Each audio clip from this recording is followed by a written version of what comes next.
Here I've got a single recording of some narration, just someone speaking normally, but I've got these quiet areas that I'd like to remove. There may be clicks and pops or sounds from the room that are in here. Even if we don't specifically see a waveform here, there could still be some sound that comes through if we leave these in. Now we're going to take a look at how to use the strip silence feature to do this, but we do have a variety of different ways that we can accomplish this within Studio Pro, so we'll take half a second and just cover the first two.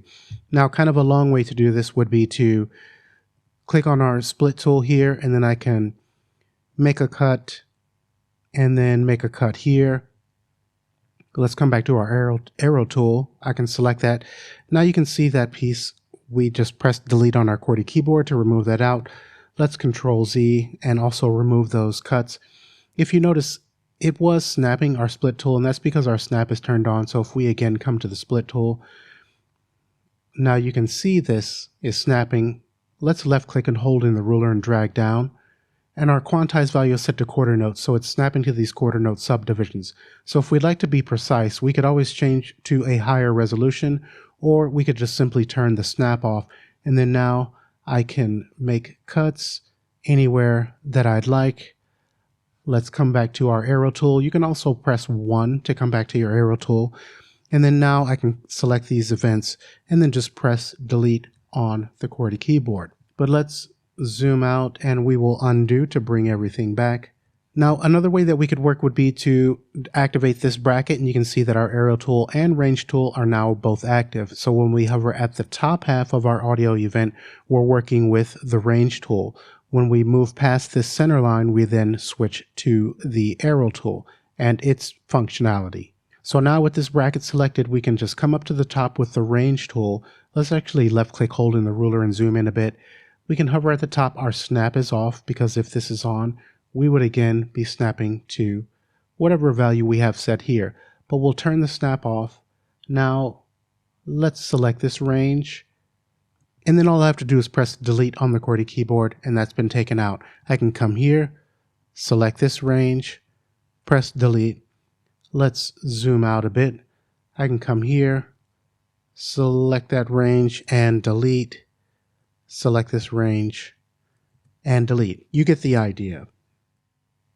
Okay, and so we'll take a look at the strip silence finally now, and we can access that by coming to this button here at the top in our toolbar. I'll just click once on that. We can see a variety of different controls here. Now by default, this is going to be set to little silence, which would mean that the audio activity is pretty consistent throughout the event and there's not many quiet areas to be removed. So I'll just go ahead and leave this on the default, and we have apply here, but that's grayed out. So we do need to be sure our event is selected by clicking once. We can see that the apply is now active, so I'll go ahead and click once on that, and then we can see that it's removed out quiet areas based on the setting that we have here. Let's go ahead and undo that, and then we'll try out the lots of silence.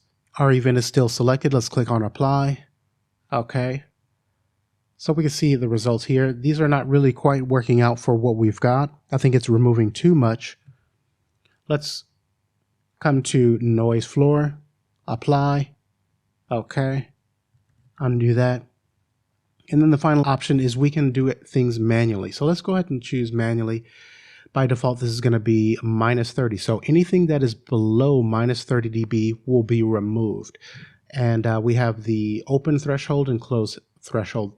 These can be set separately. Just click on the unlink button, and then you can determine the threshold for each individually. But I'll go ahead and link these back because I'd like for anything under -30 to be taken out. So our event is selected. Let's click on apply.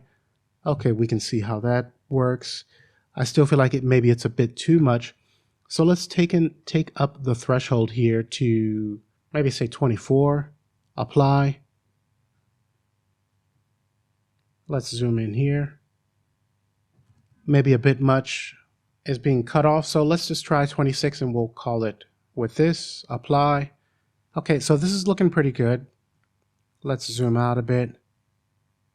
Okay, now to the right, we also have some other options where we can set a minimum length for the events that are going to be created. And we can also add a pre-roll and post-roll. So we can choose a set amount of time that will be added to where these cuts are going to be made. So for instance, here there was a cut that was made based on our settings here for the threshold, but we could also say, hey, add a pre-roll of 1/4 of a second, and then that 1/4 of a second will be added in addition to where the cut will be made.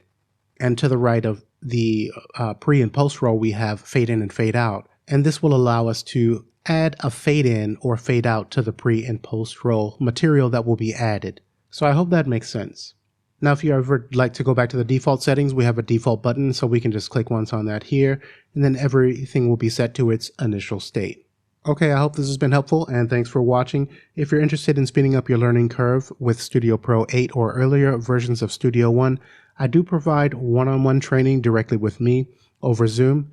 So if you'd like more information on that, check out the pinned comment below or the description area of this video.